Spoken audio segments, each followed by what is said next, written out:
Hello guys, welcome back to my channel. কেমন আছো সবাই? আশা করি ভালো আছো, আর আমিও ভালো আছি। তো আজকে আমি বানাবো আমলকির আচার। তো ভাবলাম তোমাদেরকে একটু দেখাই। তো দেখো, আমি আমলকিগুলো ধুয়ে এভাবে কাচিয়ে নেব। তারপর আমি আমলকিগুলো সিদ্ধ বসাবো।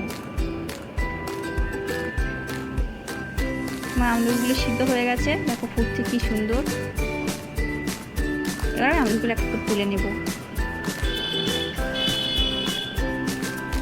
যেহেতু আমি কাছে সিদ্ধ করতে বসেছিলাম, এই কারণে আমার এখন ছাড়াতে সুবিধা হচ্ছে। তো আমি এখন আমলকির কোয়াগুলো ছাড়িয়ে নেব, নিয়ে হলুদ আর লবণ মাখিয়ে নেব।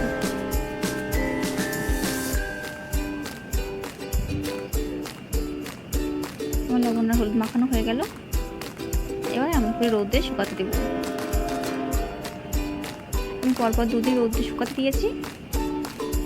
দেওয়ার পরে আমি এখানে গোটা জিরে, ধনে, গোলমরিচ আর শুকনো লঙ্কা একসঙ্গে গরম করে নেব।